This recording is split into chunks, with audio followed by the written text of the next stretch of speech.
QRS compact itu katanya ada dua, apakah lebar atau sempit. Sempit sama normal sekarang jadi satu berdasarkan AHA. Dikategorikan lebar jika lebih dari sama dengan berapa? 3 kotak kecil. Kurang dari 3 kotak kecil dia disebut QRS compact. Sempit atau normal itu jadi satu. Paham teman-teman? Nah, katakanlah ada pasien heart rate-nya lebih dari sama dengan 150 kali per menit, betul? Rupanya pasiennya tidak ada satupun tanda ketidakstabilan. Berarti apa? Takikardi stabil, betul? Kalau pasiennya takikardi stabil, kita lihat QRS compact-nya, rupanya lebar, lebih dari 3 kotak kecil. Nah, sebenarnya irama apa sih yang heart rate-nya lebih dari 150, QRS compact-nya lebar dan monomorfik kalau bahasa guideline-nya? VT kan? Nah, cuma kan nggak disebutkan irama VT. Kenapa? Karena tidak semua orang bisa interpretasi EKG. Paham maksud saya? Nah, apa yang kita berikan obatnya? Nih, berikan langsung sama adenosin. Dosisnya sama 6-12 dan berikan maksimal berapa detik? 3 detik. Teman-teman, adenosin menjadi primadona di AHA. Ya enggak?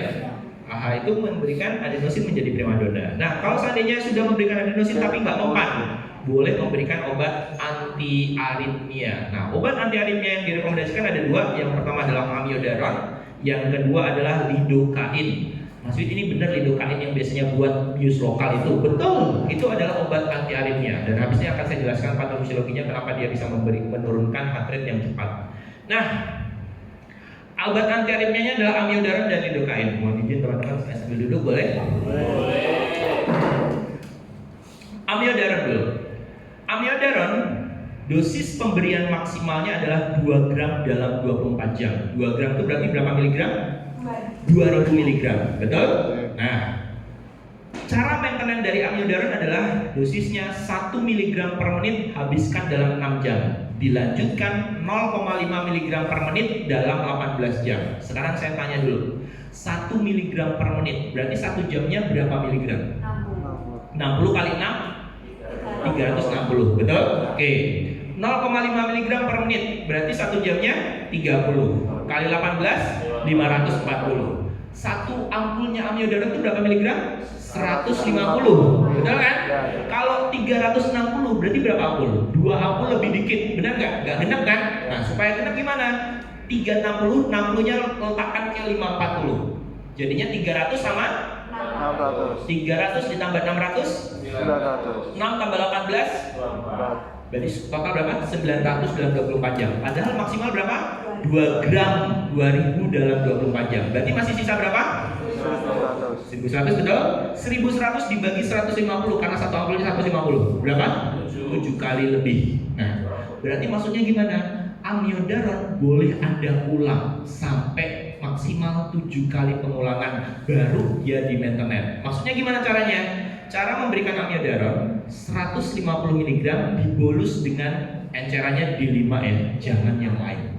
Jangan pakai NaCl, jangan pakai aqua, tapi pakai D5%. Kenapa? Karena lebih kompatibel, lebih gampang terlalu dengan amiodaron, itu efek terapeutiknya bagus. Yang kedua, fungsi dari D5 adalah menjaga ketahanan di bagian intraseluler.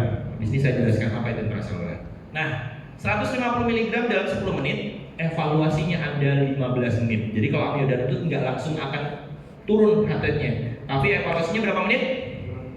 15 menit. Anda bolus amiodaron dalam waktu 10 menit. Oke? Sudah. Habis itu evaluasinya berapa menit? 15 menit. Kalau seandainya tadi VT, kalau dia convert, dia akan kembali ke irama dasar. Berarti berhasil. Betul? Jangan pernah di maintenance jika belum convert. Convert itu kembali ke irama dasar. Katakanlah masih VT, masih dengan 150 mg dalam 10 menit, dievaluasi 15 menit. Berarti total berapa menit? 25 kan? Masih VT. Bolehkah diulang lagi? Boleh. Ulang yang kedua. Jangan di maintenance dulu. Paham maksud saya? Boleh diulang sampai berapa kali maksimal? 7. Ulang yang kedua, 150 mg lagi dalam 10 menit, evaluasi 15 menit. Tiba-tiba dia convert. Awalnya ventricle tachycardy menjadi sekarang jadi irama sinus tachycardy. Convert kan? Ke irama sinus kan? Baru disinilah Anda maintenance. Maintenance itu saat dia sudah convert. Jangan di maintenance jika belum convert. Jadi sudah kembali ke irama dasar baru di maintenance. Berarti nggak harus sampai 7 kali Mas Wid. Yes, kalau baru 2 kali sudah convert, ya sudah langsung maintenance. Baru 1 kali Anda berikan convert, langsung maintenance. Paham ya? Jadi maintenance itu saat dia sudah convert kembali ke irama dasar. Ini adalah amiodaron. Nah teman-teman, amiodaron hanya diberikan pada pasien dengan QT interval yang normal. Apa itu QT interval? Proses depolarisasi dan repolarisasi dari ventrikel atau aktivitas murni ventrikel dari kontraksi dan istirahat. Itu namanya QT interval. Amiodaron pada QT interval yang normal. Tetapi jika seandainya terjadi yang namanya prolong QT atau QT interval yang memanjang, QT intervalnya memanjang. Berapa nilai normal QT interval? 8 sampai 11 kotak kecil. Hitungnya dari mana sih QT interval? Dari awal Q sampai akhir T. Normalnya berapa? 8 sampai 11 kotak kecil. Jika lebih dari 11 kotak kecil, dia disebut dengan prolong QT atau QT interval yang memanjang. Kalau QT interval memanjang, Anda tidak bisa menggunakan amiodaron. Di AHA 2015 obatnya cuma amiodaron, tapi di AHA 2020 ditambahkan obatnya amiodaron dan lidocaine. Berarti Anda yang menggunakan apa? Lidocaine. Berapa dosis lidocaine-nya? Ini saya tuliskan. Dosis lidocaine bolus pertamanya 1 sampai 1,5 mg per kilogram berat badan. Kalau berat badannya 60 kilo, berarti berapa yang diberikan kalau 1 mg? Ya 60 mg. 1 cc-nya lidocaine berapa miligram? 20 mg. Murni, jangan dioplos. Jadi berarti kalau memberikan 60 mg langsung masuk berapa cc? 3 cc. Murni ya, jangan dioplos. Boleh pengulangannya 2 kali. Dosis pertama sama 10 menit dievaluasi, nggak mempan. Nih yang kedua, setengahnya dari dosis pertama. Awalnya 1 mg, betul? Setengahnya berarti 0,5 nya. Awalnya 1,5, berarti setengahnya 0,75. Nah kalau sudah, baru langsung di maintenance. Kalau ini nggak usah nunggu. Kalau udah 2 kali pengulangan nggak mempan, langsung maintenance. Yes, langsung maintenance. Maintenance-nya adalah 1 sampai 4 mg per menit. Teman-teman, berdasarkan base of experience dari pengalaman saya, ini saya ngomong apa adanya. Kalau pasien terjadi prolong QT, kenapa? Ini disiring pump, betul. 1 sampai 4 mg per menit. Kalau tanpa berat badan ya, 1 mg per menit. Berarti kalau 1 mg per menit berapa? 60 kan? 1 mg per menit. 1 jamnya berarti berapa? 60. Kalau 60 itu berarti berapa cc? 3 cc. Murni loh. 3 cc dalam 1 jam. Jadi disiring pump. Murni dioplos misalkan jadi 20 cc, 3 cc per jamnya. Tapi kalau misalkan masih belum naik, naikkan jadi 2 mg. Paling mentok berapa? 4 mg tanpa berat badan. Nah, based of experience saya, berdasarkan dari pengalaman saya, kalau pasien memang prolong QT, Anda kasih amiodaron itu tidak akan mempan, teman-teman. Gak akan mempan, saya bilang. Kenapa? Habis saya jelaskan.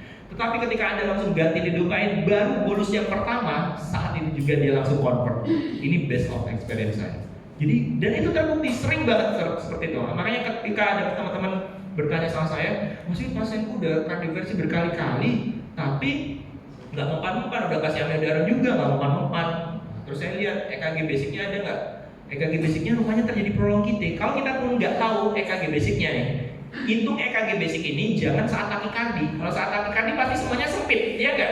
Nah, tapi saat dia EKG normalnya dia, QT intervalnya katakanlah lebih dari 11 kotak kecil, udah langsung tembak lidocaine. Baru tembak pertama ini biasanya langsung convert. Nah, karena dia udah ketahuan. Jadi makanya ada lidocaine karena kenapa teman-teman? Dari 2015 sampai akhir 2020 banyak temuan ini rupanya. Di jurnal-jurnal itu banyak temuan. Makanya ada namanya lidocaine di AHA 2020. Sebelumnya nggak ada. Nah, oke, sudah tahu ya dosisnya ini. Nah, bagaimana cara kerja dari ini semua? Sebelum saya selesaikan ini, saya kembalikan ke sini dulu. Ini kalau QRS compactnya lebar, betul? Stabil, VT yang stabil caranya adalah adenosin sama anti aritmia. Boleh amiodaron, boleh lidocaine. Amiodaron jika prolong QT atau tidak? Tidak. Tapi kalau lidocaine prolong QT. Nah, sedangkan kalau QRS compactnya sempit atau normal, nih tindakan yang kita berikan adalah vagal manuver. Sebenarnya irama apa sih yang heart rate-nya lebih dari 150? QRS compactnya sempit reguler. Irama apa? SVT kan? Berarti SVT stabil, apa yang kita bisa berikan? Vagal maneuver. Bagaimana sih vagal maneuver? Pijat arteri karotis. Apa rasionalnya memijat arteri karotis? Ada yang bisa tahu? Kenapa kok dipijat arteri karotisnya? Lebar arterinya. Oke. Arteri karotis sebenarnya fokusnya bukan di arteri karotis, jangan dipijit-pijit nanti ada vagal. Tapi di bagian leher sini ada namanya saraf vagus, saraf vagal. Ketika saraf vagus ini aktif, heart rate yang awalnya cepat dia bisa menurunkan heart rate karena fisiologisnya ketika saraf vagus aktif dia menurunkan heart rate. Teman-teman pernah dengar ada orang buang air besar ngedeng, tiba-tiba pingsan. Nah ini namanya adalah pasien terjadi vagal. Gara-gara heart rate-nya awalnya normal, saraf vagusnya aktif, akhirnya dia apa? Jadi bradikardi, akhirnya pingsan. Paham teman-teman? Dan ini efektif pada pasien yang takikardi. Takikardi kan, saraf vagusnya aktif, jadi apa? Turun jadi heart rate normal. Tapi kalau heart rate normal, di vagusnya aktif, jadi apa? Jadi bradikardi, akhirnya pingsan. Sinkop dia. Berlari deretuk kita dipikir gitu. Jadi ini ada artinya mengaktifkan saraf vagus. Ada lagi namanya modifikasi dari vagal maneuver. Apa teman-teman? Modifikasi dari vagal maneuver. Caranya gimana? Tiup spet. Pernah dengar ya? Tiup spet ada di YouTube itu. Teman-teman hakim sering bikin video itu. Tiup spet 20 ditiup. Sampai dia kayak seperti tegang kan sini. Nah ini mengaktifkan saraf vagus di posisi semipolar. Habis itu kakinya diangkat naik. Nah ini mengaktifkan saraf vagus juga. Itu paling cepat dari menurunkan SVT yang stabil. Modifikasi dari vagal maneuver daripada arteri karotis. Caranya pemijat arteri karotis gimana? Memijat dengan cara memutar 5 sampai 10 detik. Jangan ada coba di Anda. Jadi dipijat 5 sampai 10 detik sebelah kanan.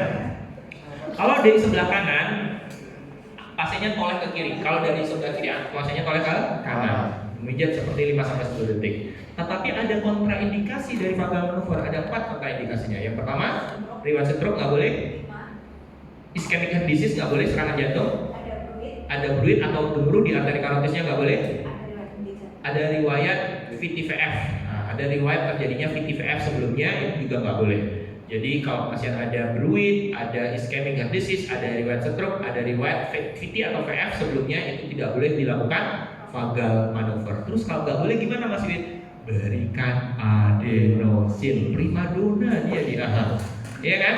Jadi jangan takut memberikan adenosin. Suatu hari teman-teman sudah saya ingatkan dari awal. Nah terus kalau iramanya irregular gimana? Boleh memberikan beta blocker atau calcium channel blocker. Beta blocker itu bisoprolol, yang tablet aja diminumkan. Bisa 5 mg langsung, bisa 2,5 mg yang PO.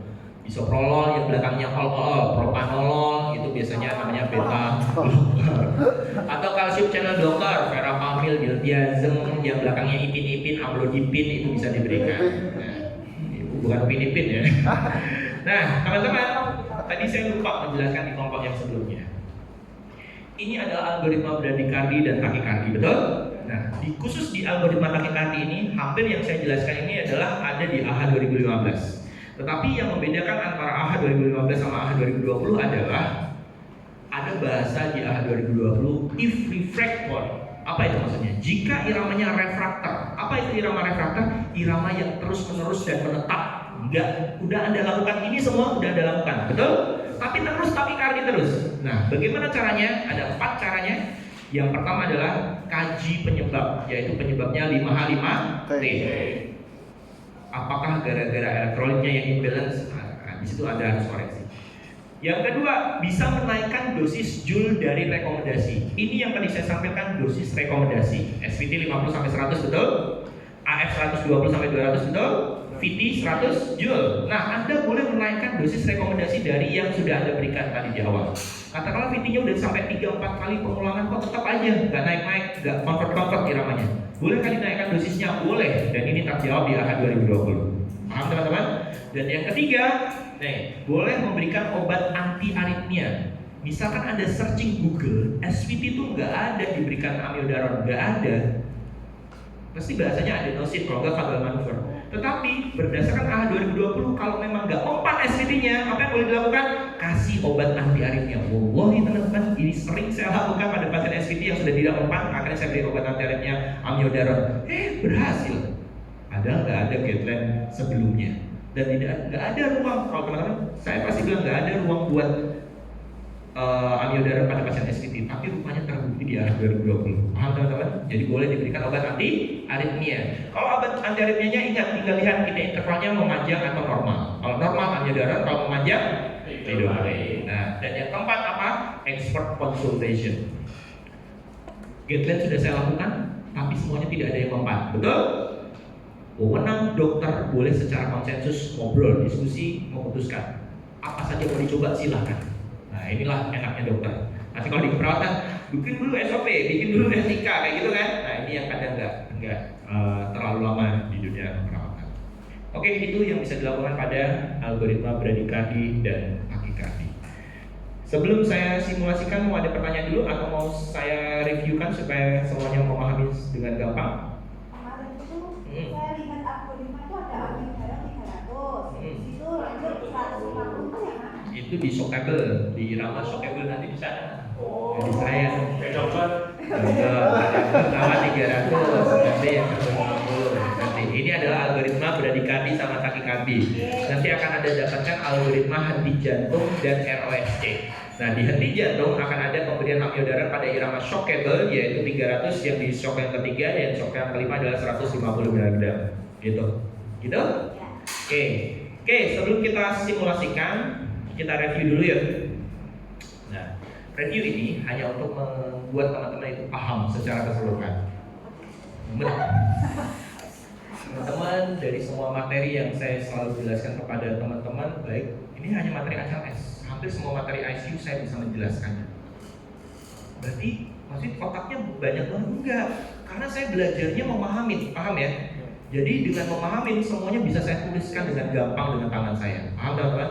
Kalau kita hafal, kita satu redaksional lupa, akhirnya ambiar. Nah, kalau belajar 2 kali, nih, misalkan teman-teman suka mengajarkan materi ini kepada teman Anda, cara belajar itu 2 kali kalau saya. Maksudnya gimana? 1, pahamin konsep ini untuk diri Anda sendiri dulu.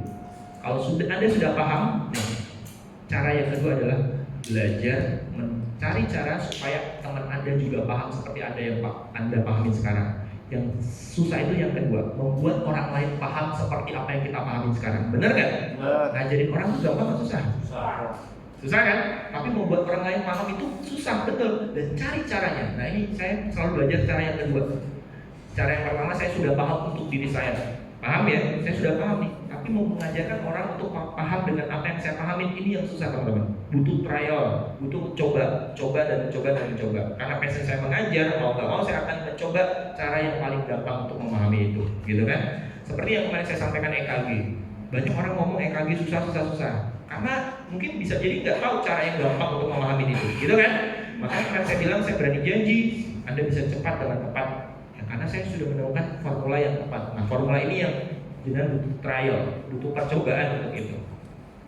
Nah, kita review dulu, teman-teman. Algoritma bradikardie sama takikardie. Bradikardie sama takikardie cara pengkajiannya sama tidak? Namanya apa? Primary survey. Primary survey ada 3, airway, breathing, circulation. Kalau airway memastikan apa? Kepatenan jalan nafas. Gimana caranya? Kalau pasien bisa menjawab pertanyaan saya, berarti airway-nya clear. Oke, langsung kemana? Breathing. Nanya tentang keluhan apa? Sesak nafas. Kalau ada sesak, langsung berikan apa? Oksigen sedini dan seminimal mungkin. Langsung kepada C. Enak kan? Kita langsung tak, nggak butuh waktu lama. C, circulation hanya ada 3. Pasang tensi, pasang bedside monitor, pasang saturasi. That's it, selesai ini. Habis itu tinggal kaji tanda ketidakstabilan. Antara bradikardie sama takikardie tanda ketidakstabilannya sama. 1 di mana? 2 di tangan, 2 di dada. 1 di kepala namanya apa? Penurunan status mental. 2 di tangan, hipotensi sama akral. 2 di dada, nyeri dada sama sesak nafas. Ada 1 dari tinda 5 ketidakstabilan ini, berarti pasien masuk kategori tidak stabil. Kalau pasien masuk kategori bradikardie jika ada kurang dari berapa? 50. Takikardie lebih dari sama dengan 150, gitu ya. Katakan ada pasien bradikardie kurang dari 50 tapi tidak ada tanda ketidakstabilan sama sekali, berarti masuk kategori bradikardie stabil. Apa yang dilakukan? Monitoring dan observasi. And next, dari tanda ketidakstabilan berarti masuk kategori tidak stabil. Apa yang kita lakukan? Sulfas atrofin berapa miligram? 1 miligram atau 4 ampul. Setelah memberikan sulfas atrofin yang pertama, apa yang kita lakukan? Evaluasi. Evaluasinya apa? Primary survey. Kaji lagi apakah masih kategori tidak stabil lagi. Kalau tidak stabil lagi berarti berikannya kedua. Berapa miligram? 1 miligram. Maksimal berapa miligram? 3 miligram. Jika SA tidak efektif, apa yang kita lakukan? TCP. Kalau sudah pasang TCP tetap memberikan apa?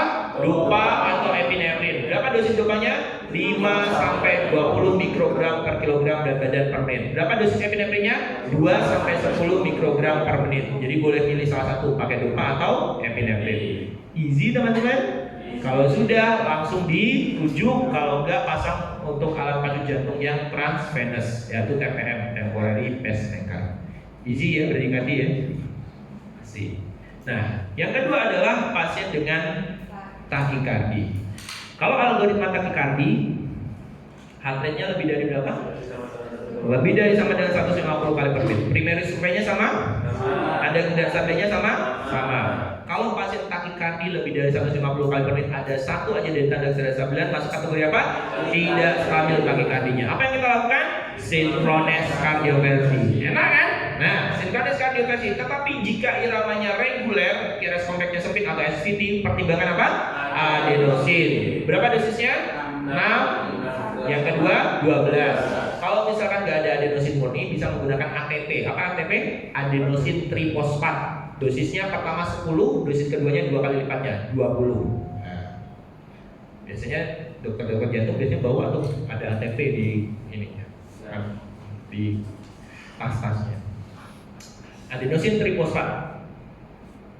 Dosis pertamanya 10, dosis keduanya 2 kali lipatnya 20. Sama, adenosin dosis pertamanya 6 mg, dosis keduanya 2 kali lipatnya dari 6 mg, 12 mg. Nah, kalau misalkan adenosin gak mempan, apa yang kita lakukan? Synchronous cardioversi. Tahapan synchronous cardioversi ada 3. Informed consent, bentuk tim emergency, sedasi. Obatnya apa sedasinya? Midazolam. Dosisnya berapa? 0,1 sampai 0,3 mg per kilogram berat badan. Propofol dosisnya 1 mg per kilogram berat badan. Ingat ya, tadi 0,1 sampai 0,3. Kalau propofol 1 mg per kilogram berat badan. Oke. Sekarang ketika iramanya atrial fibrilasi tapi tidak stabil, AF tidak stabil, apa yang kita lakukan? Synchronous cardioversi. Tetapi kita tanya dua hal. Apa? Antikoagulan. Yang kedua, ekokardiografi. Oke, kalau iramanya ventricle takikardi, berapa dosis joule synchronous cardioversinya? 100 joule. Kalau AF berapa? 120 sampai Kalau SVT? 100. 50 sampai 100 joule. Ini kalau tidak stabil. Easy teman-teman? Sudah terekam di kepala Anda? Oke, lanjut. Kalau pasiennya takikardi lebih dari 150 kali per menit tetapi stabil, nggak ada satupun tanda ketidakstabilan, apa yang kita lakukan? Lihat QRS kompleks, lebar atau sempit. Dikategorikan lebar jika lebih dari berapa? Lebih dari sama dengan 3 kotak kecil. Berarti 3 kotak kecil sudah masuk kategori lebar. Kurang dari 3 kotak kecil baru kategorinya sempit atau normal jadi 1. Iramanya lebar, QRS kompleksnya. Berarti obatnya apa? Adenosin dan amiodaron atau lidocaine. Nah, adenosin sama dosisnya tadi. Kalau amiodaron dosisnya berapa? Maksimal 2 gram dalam 24 jam. Maintenance-nya gimana? Nah, langsung aja 300 dalam 6 jam, dilanjutkan 600 dalam 18 jam. Sebelum di maintenance, kita harus mengembalikan ke komfort irama dasarnya dulu. Betul? Amiodaron bisa diulang berapa kali berarti? 7 kali. Cara pemberiannya gimana? 150 mg dalam 10 menit. Evaluasinya berapa menit? 15 menit. Jika sudah convert baru di maintenance. Betul? Kalau misalkan terjadi QT interval yang memanjang, berapa normalnya QT interval? 8 sampai 11 kotak kecil. Lebih dari 11 kotak kecil berarti terjadi pemanjangan QT interval atau prolong QT. Apa yang kita lakukan? Berikan lidocaine. Berapa dosisnya? 1 sampai 1,5 mg per kilogram berat badan. Dilanjutkan yang kedua berapa? Separuhnya 0,5 sampai 0,75. Dosis meternya 1 sampai 4 mg miligram per menit. Kalau sudah convert di yang pertama, langsung maintenance saja. Paham teman-teman? Tidak perlu diulang bonus yang kedua. Nah, jika semuanya sudah kita lakukan tetap tidak kembali ke irama dasar atau refraktor, betul? Iramanya menetap, refraktor itu menetap dan terus-menerus takikardi. Apa yang kita lakukan? Ada 4 tadi, kaji penyebab. Yang kedua, naikkan dosis dari dosis rekomendasi. Yang ketiga, boleh memberikan obat antiaritmia. Dan yang keempat, bisa expert consultation. Nah, teman-teman, sekarang saya jelaskan sebelum ke tindakan atau simulasi. Lihat baik-baik, kenapa obat yang diberikan itu adalah amiodaron, lidocaine, dan teman-temannya. Ini gambar ini. Ada namanya aksi potensial listrik jantung. Aksi potensial listrik jantung. Jadi jantung kita bisa berkontraksi itu ada namanya aksi potensialnya. Ada elektrolit yang bermain. Jadi elektrolit bermain yang menyebabkan terjadinya kontraksi dan istirahat. Semua organ di tubuh kita ada aksi potensial listriknya masing-masing. Jantung sendiri, lambung sendiri, hati sendiri, semuanya ada aksi potensial listriknya masing-masing. Cuman yang akan saya jelaskan hanya bagian jantung. Paham teman-teman? Nah, yang bermain ini adalah elektrolit. Nah, sekarang lihat. Sebelum saya menjelaskan ini, lihat ke sini dulu. Ada namanya cairan intraseluler, ada namanya cairan ekstraseluler. Cairan intraseluler atau yang disebut dengan ICF, intracellular fluid. Cairan ekstraseluler namanya ECF, extracellular fluid. Cairan ekstraseluler. Nah, cairan intraseluler itu adalah cairan yang ada di dalam sel. Ini ibaratnya sel, ini sel, ini sel. Cairan yang ada di dalam sel namanya adalah cairan intraseluler. Betul? Sedangkan cairan ekstraseluler dibagi jadi dua, yaitu intersisial dan intravaskuler. Intravaskuler itu ada yang di dalam pembuluh darah. Sedangkan intersisial adalah cairan antara sel dan pembuluh darah, itu namanya intersisial. Paham teman-teman? Oke. Jadi kalau CHES itu dua, intersisial dan intravaskuler, tapi kalau CHIS satu yang di dalam intraseluler. Nah, misalkan katakanlah kita mau ngecek elektrolit. Kita mengecek elektrolit yang ada di dalam darah, itu yang kita cek adalah elektrolit yang ada di intravaskuler. Berarti elektrolit yang ada di mana? Ekstraseluler, di luar sel. Katakanlah saya mengecek elektrolit yang saya ambil adalah darah yang ada di intravaskuler.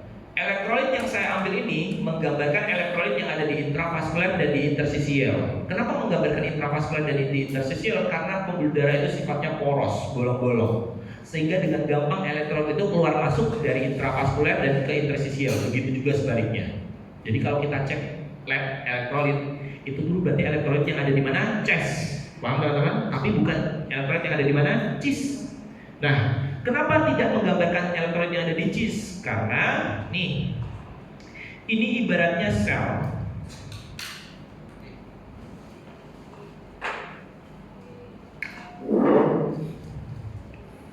Ini ibaratnya sel. Kenapa elektrolit itu tidak gampang keluar masuk seperti dari intersisial ke intravaskuler? Karena di dindingnya sel itu ada dua lapisan lemak yang disebut dengan phospholipid bilayer, menyebabkan elektrolit ini tidak gampang keluar masuk ke dalam sel. Dia butuh namanya pompa atau butuh namanya channel. Channelnya yang kita sebut dengan channel natrium, kalium, ATP dependent. Nah, jadi kalau tadi dari intravaskuler ke intersisial, elektrolit ini bisa keluar masuk dengan gampang. Kenapa? Karena sifatnya poros, bolong-bolong, jadinya gampang keluar masuk. Nah, kenapa kok nggak gampang untuk masuk ke dalam intraseluler? Karena dia ada dua lapisan lemak yang menyebabkan dia nggak bisa dengan gampang keluar masuk dari intraseluler ke ekstraseluler, begitu juga dengan sebaliknya. Nah, untuk keluar masuk, dia butuh namanya channel atau butuh pompa. Pompanya namanya adalah pompa natrium, kalium, ATP dependent. Berat nggak bahasan kita sekarang? Ya, tapi perhatikan baik-baik, ini gampang sebenarnya. Adanya pompa ini menyebabkan pompa ini akan memompa ke dalam sel sebanyak 2 kalium, dan dia akan memompa keluar sel sebanyak 3 natrium. Dari sini kita tahu bahwa di dalam sel itu akan lebih banyak apa? Kalium. Dari sini kita akan tahu bahwa di luar sel akan lebih banyak apa? Natrium. Nah, kemudian klor Cl itu juga ada di luar sel. Kenapa? Karena Cl ini soulmate-nya dari natrium. Cairan fisiologis tubuh kita apa? NaCl kan? Nah, klor itu juga ada di luar. Nah, apalagi yang di luar sel? Namanya kalsium. Kenapa kalsium di luar? Kalsium akan masuk ke dalam sel jika dibutuhkan terjadinya kontraksi. Nah, makanya secara sejatinya CaCl ada di mana? Luar. Sedangkan yang di dalam kalium. Ini sebenarnya kalau saya teruskan panjang, tapi sampai di sini dulu. Lihat kenapa saya membutuhkan Na, Ca sama Cl itu di luar dan kalium ada di dalam. Karena saya akan menjelaskan ini. Ini namanya adalah aksi potensial listrik jantung. Sekarang perhatikan baik-baik. Ini mau saya hapus dulu apa enggak? Tahu saya. Ini di dalam sel, yang ini di luar sel. Nah, teman-teman, ini adalah kondisi resting potensial membran. Membran potensial dalam keadaan istirahat. Tidak terjadi kontraksi, tidak terjadi repolarisasi. Berapa keadaan potensial membran ketika jantung kondisi istirahat? Yaitu di minus 90 mV. Nah, lihat teman-teman. Di minus 90 mV ini terbuka namanya fast natrium channel. Fast natrium channel. Menyebabkan apa? Natrium yang ada di luar sel ini masuk ke dalam sel. Secara apa? Secara fast. Fast itu apa? Cepat. Masuknya natrium ke dalam sel dengan cepat menyebabkan terjadinya ini. Langsung terjadi yang namanya depolarisasi. Berarti kontraksi jantung itu diakibatkan gara-gara apa? Natrium masuk ke dalam sel secara cepat. Paham teman-teman? Nah, sampai kapan? Dari minus 90 mV sampai positif 20 mV. Dari minus 90 sampai positif 20 dia melewati minus 40 mV. Di minus 40 mV ini terbuka namanya slow calcium channel. Berarti kalsium ada di mana? Menyebabkan kalsium yang ada di luar ini juga ikut masuk ke dalam sel. Berarti yang masuk ke dalam sel apa saja? Natrium dan kalsium. Betul? Nah, sampai di positif 20 mV, fast natrium channelnya tertutup. Sehingga natrium bisa masuk nggak? Nggak bisa. Yang terbuka apa? Channel kalium. Sejatinya kalium ada di luar atau di dalam? Dalam kan? Menyebabkan kalium yang ada di luar sel itu keluar menuju ke ekstraseluler, turun. Akhirnya menyebabkan repolarisasi, turun dia straight, tiba-tiba ada fase lurus, fase plateau. Nah, kenapa bisa terjadi fase lurus atau fase plateau? Natriumnya udah nggak bisa masuk, betul? Tapi yang masih masuk apa? Kalsium. Adanya fase lurus atau fase keseimbangan ini antara kalium yang keluar sama Ca yang masuk itu balance, seimbang. Akhirnya fasenya menjadi fase plateau, seperti ini, lurus dia. Tetapi di akhir fase ini slow calcium channelnya tertutup. Akhirnya Ca-nya bisa masuk nggak? Nggak bisa. Yang tetap keluar adalah kalium. Akhirnya semakin turun. Nah, ini ada kalium yang tetap keluar. Teman-teman lihat, sampai di akhir fase resting potential membran yang tetap bermain adalah kalium. Ini ada 5 fase. Ini namanya fase 0, ini fase 1, ini fase 2, ini fase 3, ini fase 4. 5 fase. 0, 1, 2, 3, 4. 5 kan? Tapi perhatikan baik-baik. Kalium bermain dari fase 1, fase 2, fase 3, fase 4. Yang bermain apa? Kalium. Makanya pasien kalau hipo atau hiperkalium dapat menyebabkan cardiac arrest. Paham teman-teman? Nah, apa fungsinya dari amiodaron? Nih, fungsi dari amiodaron adalah mereduksi kalium, menahan kalium keluar dari intraseluler ke ekstraseluler. Bayangkan, kalau kaliumnya ditahan, pasien yang awalnya takikardi bisa jadi lambat kan? Ya kan? Nah, fungsi dari amiodaron itu kenapa? Karena kalium bermain 4 fase sendiri dari 5 fase aksi potensial listrik jantung. Betul? Makanya dengan ditahannya kalium keluar dari intraseluler ke ekstraseluler itu menyebabkan heart rate yang awalnya cepat menjadi lebih lambat. Makanya amiodaron menjadi spesifikasi indikasi pada pasien dengan takikardi. Paham teman-teman? Nah, akan bermain di mereduksi atau menahan kalium. Nah, tetapi rupanya di AHA 2020 disertakan dengan lidokain. Kenapa? Karena ada pasien dengan terjadi pemanjangan QT interval. Ingat teman-teman, QT interval itu aktivitas ventricle dari depolarisasi sampai repolarisasi, dari kontraksi sampai istirahat. Nah, fungsi dari lidokain apa nih? Mereduksi atau menahan Na. Tadi kalau natriumnya masuk secara cepat dapat menyebabkan apa? Depolarisasi atau kontraksi. Kalau ini kita tahan masuknya, mau nggak mau kontraksinya jadi lebih lambat nggak?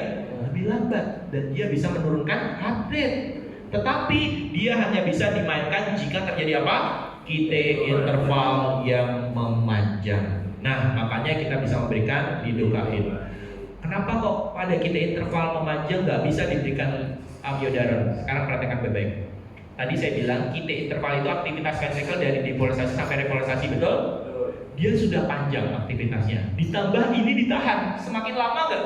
Akhirnya semakin lama kaliumnya ditahan, akhirnya proses ventricle aktivitas dari depolarisasi sama repolarisasinya semakin lama. Nah ininya makanya tidak bisa menyebabkan terjadinya penurunan heart rate pada QT interval yang memanjang. Nah kemudian lagi ada obat namanya calcium channel blocker (CCB). Kalau CCB dia menahan CA masuk ke dalam sel. Kalau kita ditahan CA-nya menyebabkan apa? Terjadinya penutupan slow calcium channel semakin panjang. Artinya heart rate yang cepat bisa ditahan. Bedanya dengan vargoxin apa? Kalau vargoxin meningkatkan CA. Kalau CCB, calcium channel blocker, menahan CA, tapi kalau vargoxin meningkatkan CA. Kalau CA-nya meningkat, otomatis fase plateaunya semakin panjang, benar nggak? Antara kalium yang keluar sama CA yang masuk semakin panjang kan, heart rate-nya akan semakin pendek. Nah, itu adalah cara kerja dari vargoxin. Tapi dia cuma bermain 2 fase doang, fase 1 sama fase 2. Sedangkan amiodaron berapa fase? 1, 2, 3, 4. Sedangkan kalau lidocaine kenapa efektif? Karena dia bermain di fast natrium channel. Makanya lebih efektif menurunkan heart rate yang cepat pada pasien dengan prolong QT. Nah ini saya tambahkan teman-teman sedikit terkait dengan patofisiologinya, karena saya yakin bahwa dengan Anda belajar patofisiologi Anda bisa memahami kenapa obat itu yang diberikan. Paham teman-teman? Oke, sekarang saya simulasikan bagaimana mensimulasikan pada pasien yang bradikardi dan takikardi.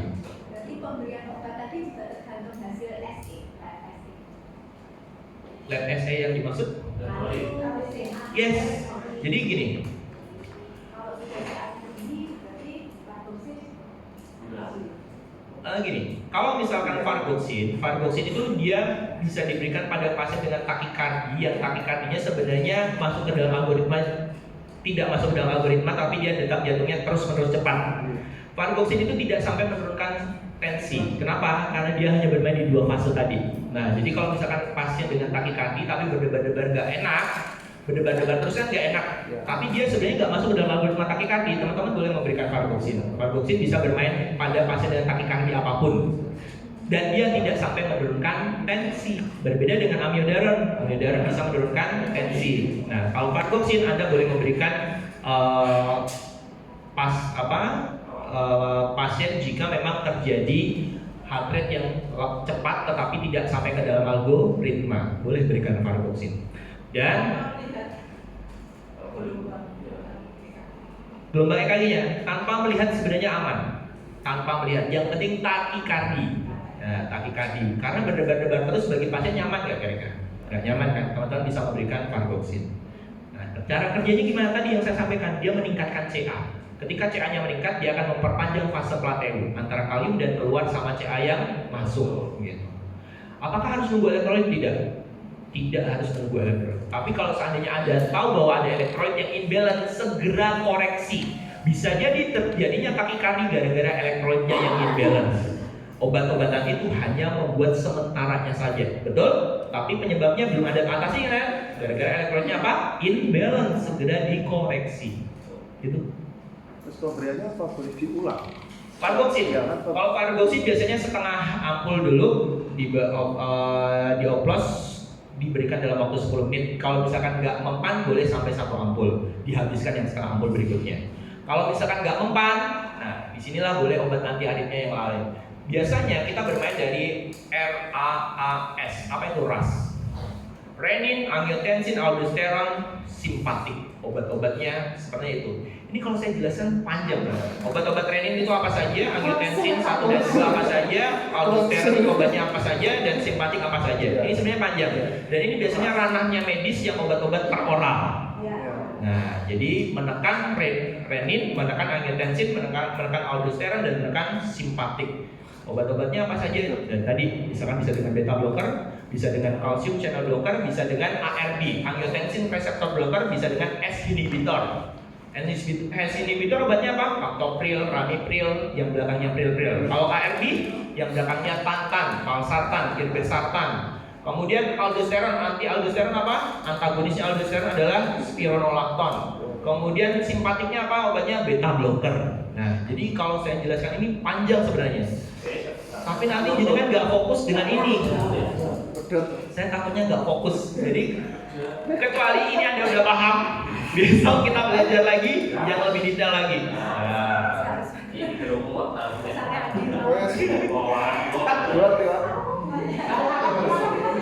Mau dibantu nggak, Mbak? Oh, kayak gitu maksudnya. Oke.